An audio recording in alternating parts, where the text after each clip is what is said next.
우리의 삶은 선택의 연속이라고 해도 과언이 아닙니다. 여러분들은 크고 작은 선택을 하면서 살아가십니다. 어떤 선택은요, 뭐 특별히 크게 고민하지 않아도 되는 선택이 있습니다. 예를 들어 뭐 무엇을 먹을까?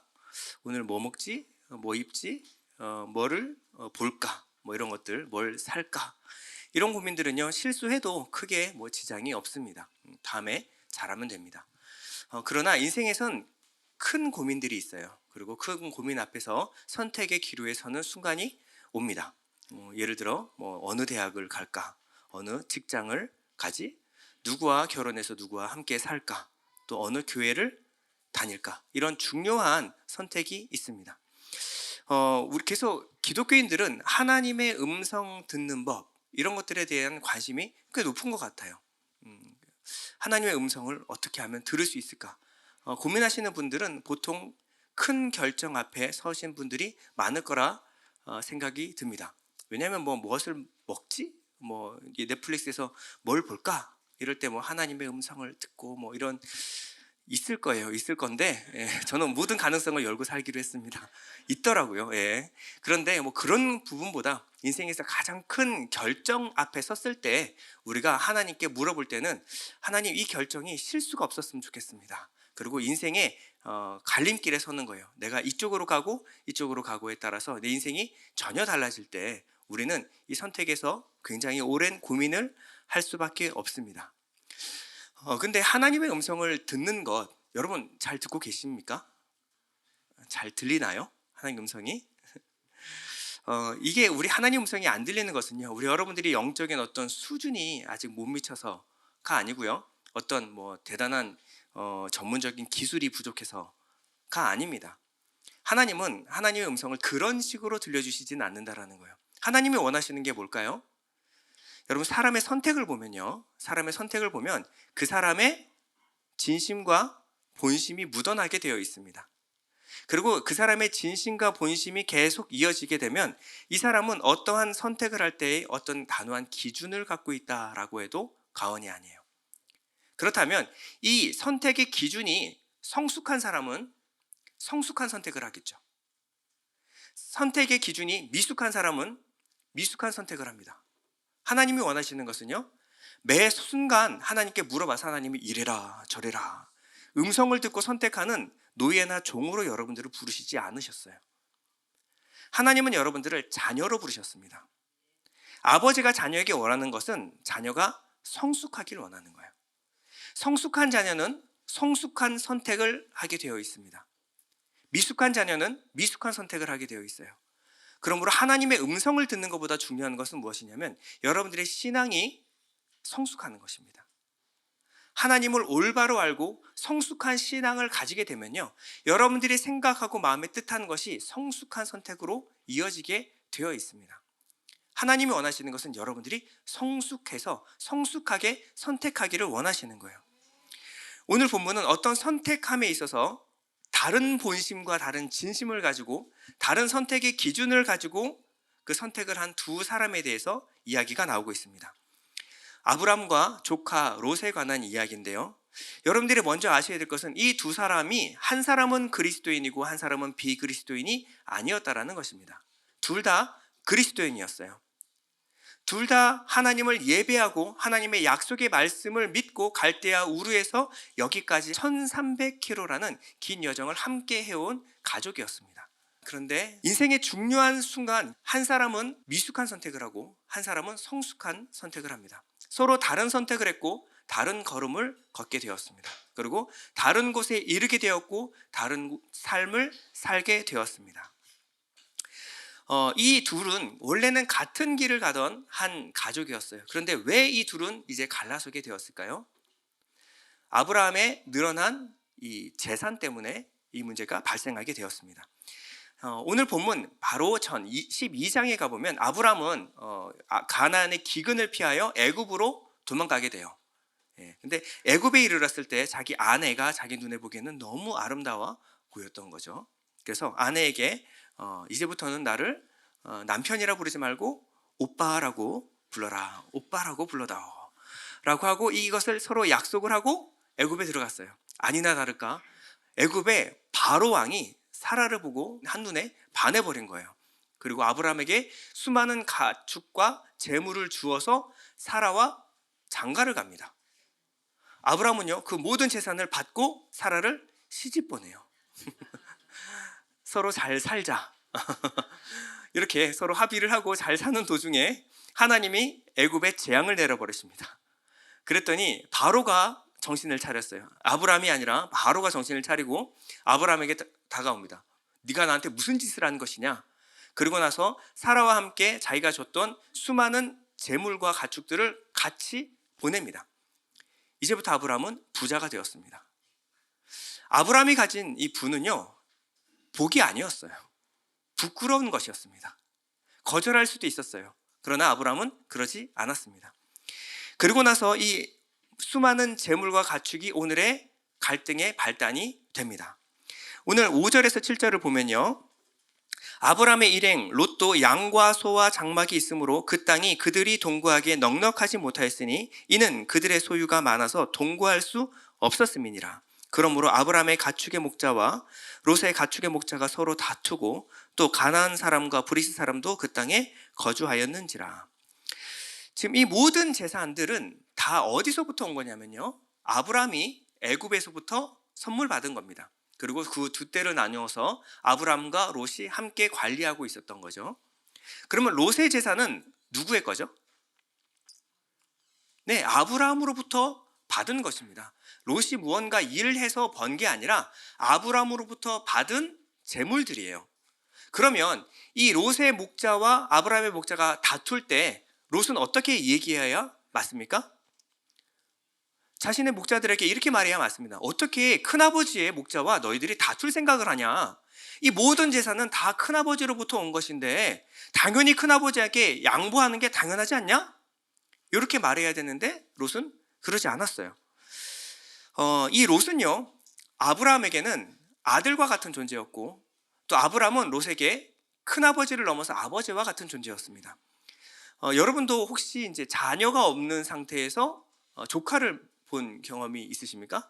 네, 그러면 조카가 얼마나 이쁘죠? 정말 눈에 밟힐 정도로 너무 이뻐요. 조카가 자기 아들, 딸 같이 너무 이뻐서 그냥 장난감 사주고 맨날 시간만 되면 조카 사진 보고, 그렇습니다. 그렇게 이뻐요. 근데 100세가 넘을 때까지, 그 당시 70세가 넘을 때까지 아들이 없었던 아브라함에게 조카 롯은요, 눈에 넣어도 아프지 않을 굉장히 아들 같은 존재였습니다. 그리고 일찍이 아버지를 잃은 롯에게 큰아버지, 자기를 어릴 때부터 돌봐줬던 이 아브라함은요, 아버지 같은, 친아버지 같은 존재였어요. 그런데 이 둘의 관계가 재물 때문에 금이 가기 시작한 겁니다. 롯이 먼저 찾아와서 아버지에게 잘못했습니다, 아버지. 제 목자들이 결례를 범했습니다. 하지 않았고요. 결국 아브라함이 롯을 찾아갑니다. 그리고 롯에게 이런 제안을 하죠. 8절입니다. 아브라함이 롯에게 이르되 우리는 한 친족이라 너나 나나 내 목자나 내 목자나 서로 다투게 하지 말자. 화친을 청하는데 그 이유가 뭐냐면 우리는 한 가족이다, 친족이다, 한 핏줄이다, 가족 아니냐, 이 얘기를 하고 있는 거예요. 그러나 이 둘은요, 그냥 혈연지간을 넘어선 관계였어요. 왜냐하면 이 갈대아 우르를 떠나올 때 하나님의 약속을 받아서 그 약속을 믿고 여기까지 왔기 때문에 그렇습니다. 그러면 결국 이 둘은요, 서로 가나안 사람들과 서로 다른 정체성을 가진 신앙 공동체예요. 한 친족이라는 말은요, 우리는 한 신앙 공동체 아니냐라는 말도 같이 포함되어 있는 말이었습니다. 아브라함은 선택권을 롯에게 넘깁니다. 9절인데요. 내 앞에 온 땅이 있지 아니하냐? 나를 떠나가라. 내가 좌하면 나는 우하고 내가 우하면 나는 좌하리라. 이게 진심일까요? 아닐까요? 진심이 아닙니다. 이럴 것 같았으면 갈대아 우르에서 나올 때 롯을 데리고 나오지도 않았을 거예요. 이렇게 쉽게 헤어질 것 같았으면, 이렇게 단순한 관계였으면 아브라함은 롯을 데리고 나오지 않았습니다. 처음에 하나님이 아브라함을 부르실 때 12장 1절에 보면요, 여호와께서 아브라함에게 이르시되 너는 너의 고향과 친척과 아버지 집을 떠나 내가 내게 보여줄 땅으로 가라. 내가 너로 큰 민족을 이루고 내게 복을 주어 네 이름을 창대하게 하리니 너는 복이 될지라 라고 약속하셨습니다. 하나님 약속에 분명히 내 고향과 친척 그리고 아버지 집을 떠나라고 하셨어요. 그런데 아브라함이 굳이 자기의 친척인 롯을 데리고 나온 겁니다. 아브라함은 그만큼 롯과 헤어지는 것을 원치 않는 사람이에요. 롯과 헤어질 수가 없는 거예요. 그만큼 사랑했는데 여기 와서 나를 떠나가라, 이게 본심이겠습니까? 아브라함에게 롯은요, 아들이에요, 아들. 그리고 자기의 모든 재산을 상속할 마음도 있었습니다. 왜냐하면 아들이 없었으니까요. 그만큼 사랑했어요. 이것을 말할 때 나를 떠나가라 라는 아브라함의 본심은 뭐였을까요? 롯이 이 제안을 두고 펄쩍 뛰는 거예요. 큰아버지, 도대체 나를 뭘로 보시는 겁니까? 큰아버지는 제게 아버지 같은 존재입니다. 제가 아버지를 잃고 힘들어했을 때 큰아버지는 저를 여기까지 기르시고 먹이시고 입히시고 인도하여 내셨습니다.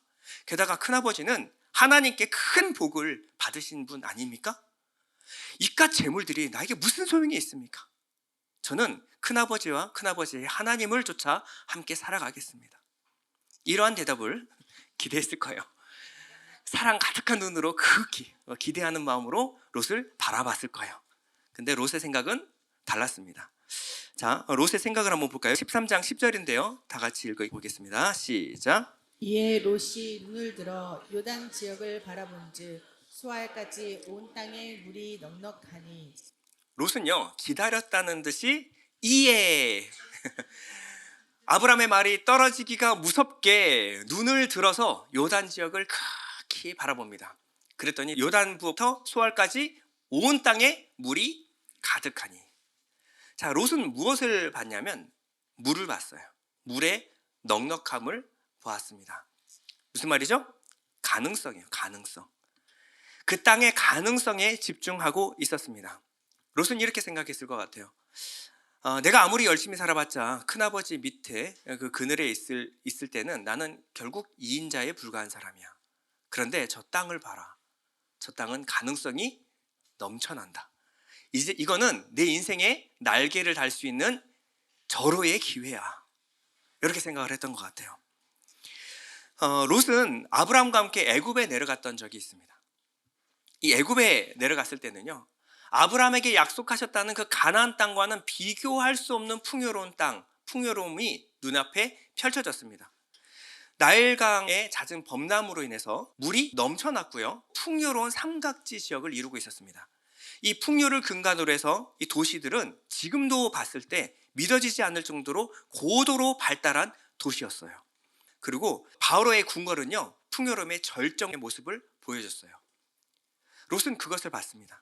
근데 요단의 초원과 소알의 도시들을 봤을 때 애국과 같이 발전할 수 있는 충분한 가능성이 있어 보였습니다. 10절 하반절을 보면요, 여호와께서 소돔과 고모라를 멸하시기 전이었으므로 여호와의 동산 같고 애굽 땅과 같았더라 라고 나와 있어요.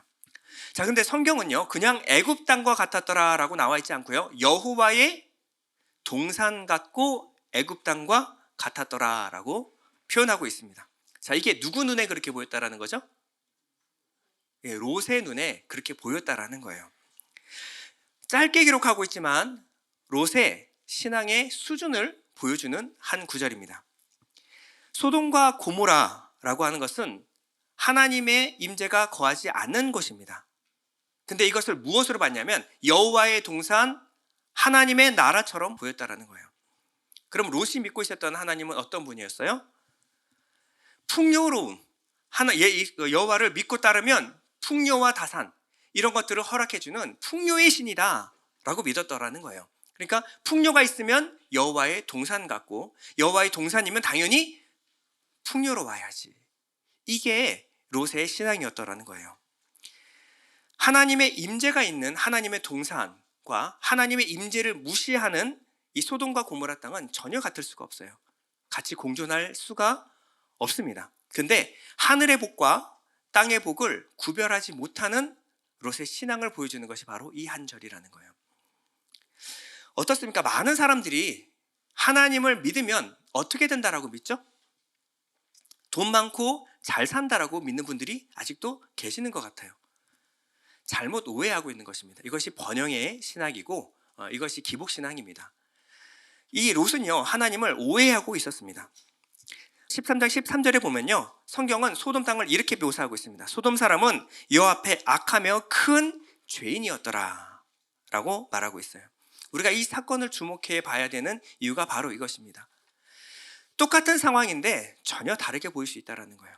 이것은 선택의 문제 이전에 그 사람의 본심의 문제고, 선택의 기준이 어디에 있느냐를 보여주는 결과가 바로 선택이라는 거예요. 우리가 인생의 중요한 선택을 만나기 전까지는요, 같은 길을 갈 수가 있습니다. 겉으로 볼 때는 같은 신앙을 가지고 있는 것처럼 눈에 보일 수가 있어요. 그러나 큰 결정의 순간을 만나게 되면요, 각각의 본심이 드러나기 시작합니다. 그들이 믿고 있었던 하나님이 무엇인가, 그 신앙이 드러나기 시작하는 순간이 와요. 끝까지 같이 갈 수는 없는 것입니다.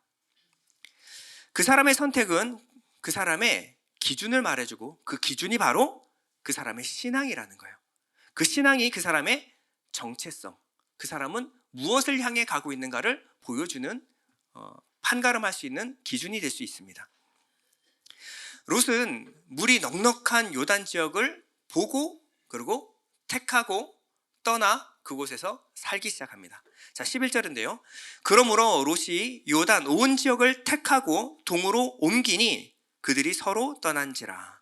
자, 롯은요, 순간 판단하고 실천할 수 있는 판단력과 실천 능력이 강한 사람이었습니다. 보고 판단하고 행동하는 데까지 얼마 걸리지가 않아요. 그리고 롯은요, 굉장히 유능한 사람입니다. 경제적인 감각이 있는 사람이에요. 그리고 뭐가 더 돈이 될지를 알고 실천할 수 있는 실천력도 갖춘 사람이었습니다. 롯은요, 그저 요단 지역을 택하였지만 점점 돈이 될 만한 곳 소돔 지역에까지 이르러 거기서 살기 시작합니다. 12절인데요. 아브라함은 가나안 땅에 거주하였고 롯은 그 지역의 도시들에 머무르며 그 장막을 옮겨서 소돔까지 이르렀더라. 돈이 될 만한 곳으로 찾아가서 결국 요단 지역 가운데 소돔까지 이르게 됩니다. 그리고 소돔에 그냥 가서 사는 문제 정도가 아니라 소돔에서 성공합니다. 소돔에서 높은 자리까지 올라가게 돼요. 창세기 19장 1절에 보면요, 롯이 어떻게 살고 있는지를 볼 수가 있는데요. 저녁 때 그 두 천사가 소돔에 이르니 마침 롯이 소돔 성문에 앉아 있다가 그들을 보고 일어나 영접하고 땅에 엎드려 절하며. 자, 소돔 성문에 앉았다라고 하는 표현은요, 소돔에서 가장 영향력이 있는 사람이라는 것을 상징하는 말입니다. 당시에 소돔 성문, 이 성문에 앉아서 하는 일이 뭐였냐면 바로 소돔성의 유지, 장로로서 그 소돔성의 법관 역할을 하고 있었던 거예요. 거기는 재판이나 민원사항을 처리하는 것을 바로 소돔 성문에서 하고 있었습니다. 그러면 거기에 건너간 지 얼마 되지 않아서, 20년도 되지 않아서 롯은요, 소돔에서 가장 잘 사는 사람이 됐습니다. 가장 돈 많고 가장 영향력 있는 사람이 되었어요. 롯은 탁월한 실력을 가진 젊은이였습니다. 다시 말하지만 롯은 비그리스도인이 아닙니다. 그리스도인이에요. 세상에서 성공한 그리스도인. 우리 모두가 되고 싶어하는 모델 아닙니까? 기독교 채널만 가면 이 간증을 듣고 싶은 거 아니에요? 어떻게 하면 신앙을 가지고 세상에서 성공하며 살아갈 수 있을 것인가? 우리가 읽고 싶은 것은 롯의 신앙 간증입니다. 도대체 어떻게 살았길래 소돔에서도 성공할 수 있는가? 자, 근데 여러분에게 한번 묻겠습니다. 롯이 행복했을까요? 큰아버지를 떠나서 소돔에 들어가서 소돔에서도 성공한 유능한 사람이었어요. 아주 성공하고 부와 인기와 명예를 거머쥔 사람이었습니다. 행복했을까요? 베드로서 2장 6절은 롯에 대해서 이렇게 말하고 있습니다. 소돔과 고모라 성을 멸망하기로 정하여 죄가 되게 하사 후세에 경건하지 아니한 자들에게 본을 삼으셨으며 무법한 자들의 음란한 행실로 말미암아 고통당하는 의로운 롯을 건지셨으니 이는 이 의인이 그들 중에 거하며 날마다 저 불법한 행실을 보고 들으므로 그 의로운 심령이 상함이라. 자, 이 무법한 자들의 음란한 행실로 고통을 당하고 있었어요. 그리고 날마다 불법한 행실을 보고 그 의로운 심령이 상했다. 이 상했다 바사니조는요, 고통당하다를 넘어서 고문을 당하다라는 말입니다. 물질적인 풍요, 세상의 명예는 얻었을지 몰라도요, 참으로 고통스럽고 힘겨운 삶을 살았다라고 성경은 말하고 있는 거예요. 성령을 받은 사람이라고 한다면요, 자기의 신앙과 상관없는 그들의 삶, 그들과 어울릴 때 외로움을 느끼게 되어 있습니다. 아무리 돈이 많고 성공한 삶을 살았다라고 할지라도 영원히 비쩍 마르고 파리함을 느끼는 것이 성령 받은 사람이라는 거예요. 세상 모든 것을 가졌다고 해서 행복한 것은 아닙니다. 롯은 자기가 원하는 성공을 거머쥐었어요. 많은 재물과 돈, 그리고 권력을 잡았습니다. 그런데 자기 영혼은 점점 메말라 가기 시작했습니다. 훗날 소돔과 고모라 성을 멸하기로 하나님이 작정하시고 하나님의 사자들을 보내시죠. 그리고 롯에게 이 소돔과 고모라에게 불을 내려서, 불을 비같이 내려서 하나님이 심판하실 것이다 라고 말했어요. 그럴 때 롯이 딸과 사위들에게 이 이야기를 놀라서 전합니다. 그럴 때 그들이 어떻게 들었을까요? 19장 14절 보면요, 롯이 나가서 그 딸들과 결혼할 사위들에게 말하여 이르기를 여호와께서 이 성을 멸하실 터이니 너희는 일어나 이곳에서 떠나라 하되 그의 사위들은 농담으로 여겼더라. 농담으로 여겼더라. 하나도 안 재밌잖아요, 그렇죠? 이 성을 멸하실 터이니 이곳을 떠나라. 이 농담으로 여겼더라라고 하는 것은 히브리 사람들의 어떤 그 관용어구인데요, 먼지같이 털어버렸다라는 거예요. 미국 사람들 뭐 이거 여러분 아시나요? 예. 뭐야 이거 불쾌하게 무슨 이런 얘기를 해 하고 굉장히 기분 나쁘게 들었다라는 거예요. 그리고 헛소리로 들었다라는 겁니다. 결국 이 소돔과 고모라는요, 하나님의 진노의 불길에 휩싸여서 멸망하고 맙니다. 그 과정에서 롯은 겨우 탈출했지만 사위들은 다 불에 타서 죽고요, 아내는 소금 기둥이 되고 맙니다. 부와 지위를 다 얻었지만 자기 배우자와 가족, 그리고 모든 자기의 부와 지위도 같이 불타버렸어요. 세상 것을 가진 것의 결과가 그렇습니다. 그리고 롯은 어디에 사냐면 이 소돔과 고모라가 멸망하는 이것을 본 롯은요, 두려워서 소알 지역에 살 수가 없는 거예요. 그래서 산 기슭, 산 깊은 곳 동굴 속에서 삽니다. 그 딸들과 함께 어둡고 침침한 동굴 속에서 살게 돼요. 창세기 19장 30절인데요. 롯이 소알에 거주하기를 두려워하여 두 딸과 함께 소알에서 나와 산에 올라가 거주하되 그 두 딸과 함께 굴에 거주하였더니, 이 두 딸은요, 소돔과 고모라에서 문란한 성생활을 즐기던 딸이었습니다. 성에 대한 기준 자체가 무너져 있었어요. 그래서 야, 우리가 지금 남편들 다 잃었는데 어떻게 해서 애들을 낳겠냐. 그래서 아버지를 술을 먹여서 아버지와 동침해서 애를 낳습니다. 이렇게 근친상간으로 낳은 이 아들들이 뭐냐면 모압과 암몬이라는 아들이에요.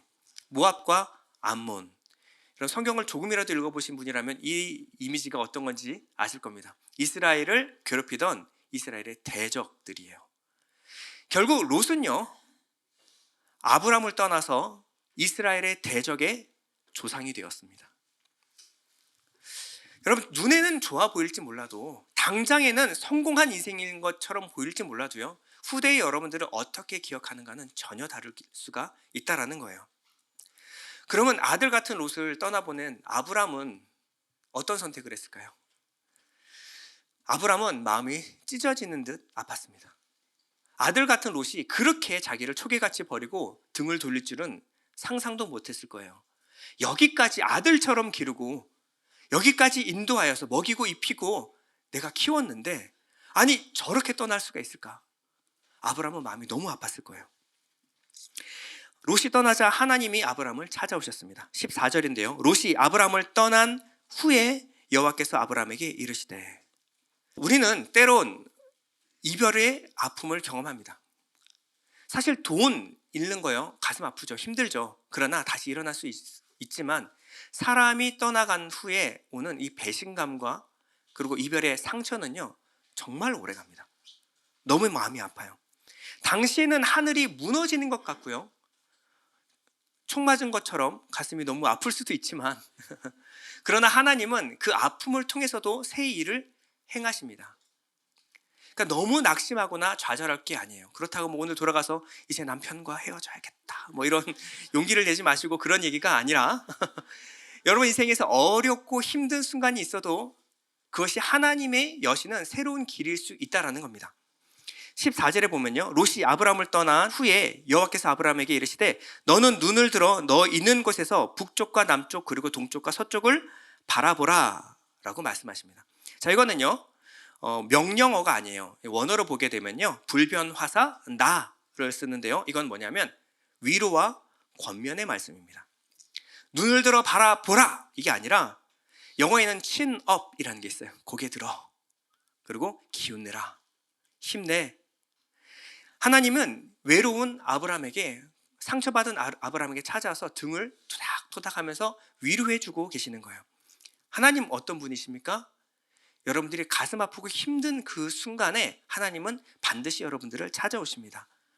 그리고 아브라함에게 이렇게 말씀하세요. 많이 속상하지? 많이 마음이 아프지? 걱정하지 마. 내가 있잖아. 나는 절대 너를 떠나지 않을 것이다. 저는 이 본문을 묵상하면서 아브라함이 어떤 마음이 들었을까를 생각했을 때 이 찬양이 떠올랐어요.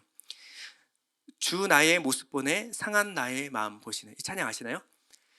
주 나의 모습 보내 상한 나의 마음 보시네. 주 나의 눈물 안에 홀로 울던 맘 아시네. 주 사랑 내게 있네. 주 사랑 내게 있네. 그 사랑이 날 채우네. 주 은혜 내게 있네. 그 은혜로 날 세우네. 세상 소망 다 사라져가도, 세상 소망 다 사라져가도 주의 사랑은 끝이 없으니 살아가는 이 모든 순간이 주 은혜임을 아멘. 세상 소망 다 사라져가도, 세상 소망 다 사라져가도 주의 사랑은 끝이 없으니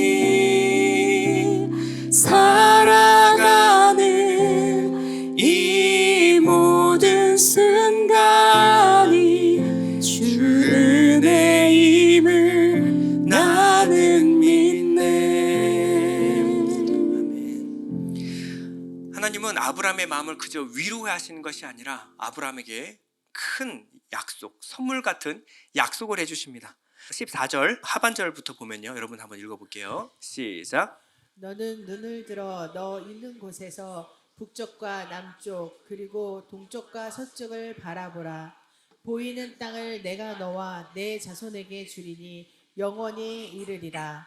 내가 내 자손이 땅의 티끌 같게 하리니 사람이 땅의 티끌을 능히 셀 수 있을지니 내 자손도 세리라.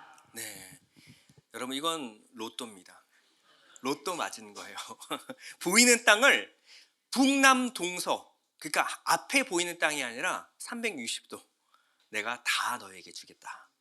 그리고 더 넓은 땅을 차지할 구체적인 방법까지 하나님이 제시해 주세요. 17절인데요. 너는 일어나 그 땅을 종과 횡으로 두루 다녀보라. 내가 그것을 내게 주리라. 여러분 이게 신년 메시지, 신년 말씀으로 뽑았다라고 한다면요, 여러분 어떻게 하시겠어요?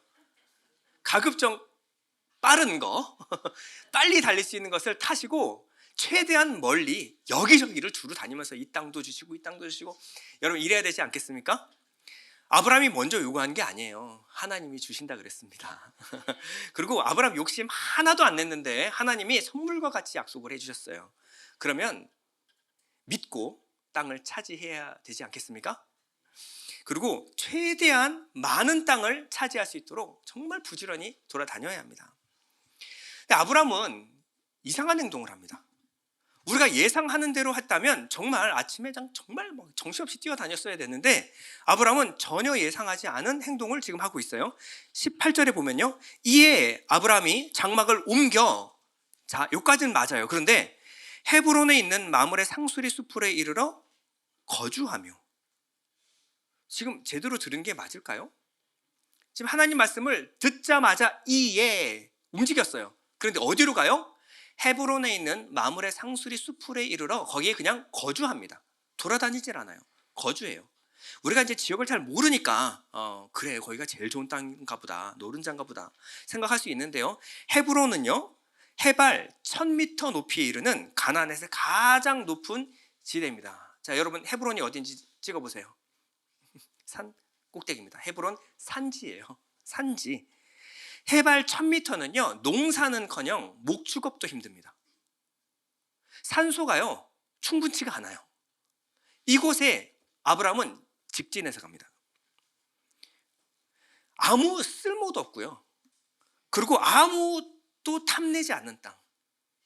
그래서 사람들이 거의 살지 않는 땅 헤브론으로 직진하고 있는 거예요. 그리고 아브라함은 거기서 잠시 머무는 것이 아니라 20년이 넘도록 거기서 거주합니다. 왜 그랬을까요? 자, 아브라함이 이런 선택을 할 수 있었던 그 힌트가 본문에 나와 있습니다. 자, 10절 상반절과 14절 하반절에는요 같은 표현을 써서 얘기하고 있는데요. 10절에 보면 이에 롯이 눈을 들어 요단 지역을 바라본즉, 그리고 14절에 보면요 너는 눈을 들어 너 있는 곳에서 북쪽과 남쪽 그리고 동쪽과 서쪽을 바라보라. 자, 하나님이 아브라함의 가장 아팠던 그 모습 그대로 얘기해주고 있어요. 아브라함이 가장 힘들었던 게 뭐예요? 롯이 큰아버지, 내가 큰아버지를 떠나서 어떻게 살겠습니까? 라는 말이 아니라 눈을 들어 요단 지역을 바라보고 선택하고 갖고 거기서 살았어요. 근데 이 상처받은 마음에 하나님은 아브라함에게 말씀하십니다. 너는 눈을 들어 바라보라. 그리고 네가 바라보는 그 땅을 내가 너에게 주겠다. 아브라함이 롯에게 말했던 것과 동일하죠. 이때 아브라함은 하나님의 마음을 읽었을 거예요.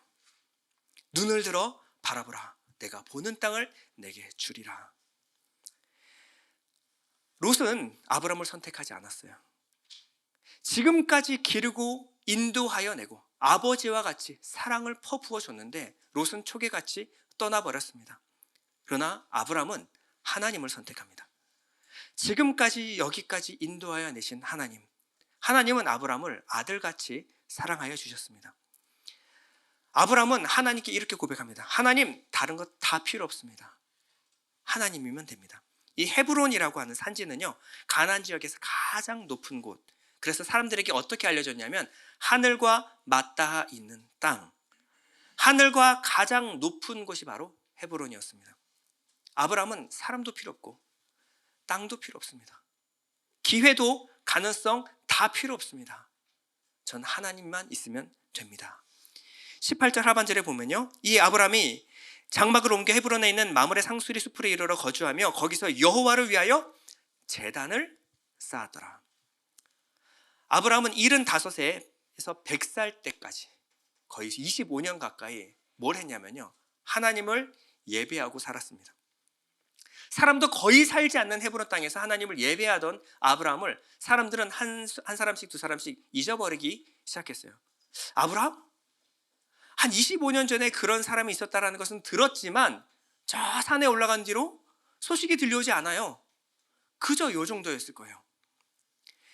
롯은요 그 당시 최고의 도시인 소돔에 들어가서 가장 유능한 사람이 되어서 가장 돈과 권력을 쥐는 사람이 되는 그 모든 기간 동안 아브라함은 사람들에게 잊혀져만 갔습니다. 아브라함이 한 거라고는 예배한 것밖에 없어요. 하나님을 예배한 것밖에 없습니다. 거긴 어떤 발전도 어떤 가능성도 성장도 없어 보였습니다. 그러나 25년이 지난 후에 아브라함은 하나님과 친밀한 친구가 되어 있었습니다. 소돔과 고모라 성이 함락될 그때 하나님이 아브라함을 어떻게 말하는지 한번 보세요. 18장 17절인데요. 여호와께서 이르시되 내가 하려는 것을 아브라함에게 숨기겠느냐. 아브라함은 강대한 나라가 되고 천하 만민은 그로 말미암아 복을 받게 될 것이 아니냐. 하나님이 아브라함에게 뭐라고 말하냐면 내가 하는 것을 아브라함에게 숨기겠느냐. 롯은 세상 한복판에서 성공한 그리스도인이었습니다. 부와 권력을 다 쥐었어요. 그러나 그의 심령은 파리하게 말라져 갔습니다. 결국에는 그는 모든 소유와 아내마저 잃고 동굴에서 살아가는 비참한 신세로 전락해 버렸어요. 그러나 아브라함은 하나님을 예배하는 것, 사람들이 봤을 땐 아무런 가치 없는 삶인 것처럼 보였지만 하나님의 친구가 되었습니다. 결론입니다. 모든 선택은요, 반드시 결과를 낳습니다. 중요한 선택일수록 큰 결과를 낳게 됩니다. 우리가 갈림길에 서서 그렇게 고민하는 이유가 바로 이것입니다. 롯과 아브라함은 인생의 갈림길에 섰고 그리고 선택했고 갔고 그렇게 살았습니다. 그 인생은 완전히 달라졌어요. 그 사람의 진심과 본심 그리고 선택의 기준이 그 사람의 신앙관입니다. 여러분들은 어떤 선택을 하고 살고 계십니까? 여러분들의 선택의 기준이 뭐죠? 하나님의 음성을 듣고 싶은 이유가 뭐죠? 어떤 결과를 낳고 싶습니까? 성공과 부와 기회와 명예를 얻고 싶습니까? 하나님을 얻고 싶습니까? 여러분이 이 재물과 기회는 눈앞에 있을 때 그것을 거머쥐었을 때 위너처럼 보일지 있을지 모르지만 여러분 하나님이 그것을 어떻게 보는가를 여러분 주목해 봐야 합니다. 여러분 모든 선택에서 하나님을 선택하시길 축원드립니다. 하나님을 더 깊이 알고 더 깊이 사랑하고 더 깊이 친밀한 삶을 누리며 살아가는 것, 이것이 우리 인생의 가장 큰 가치임을 고백하는 여러분 되기를 축원드립니다.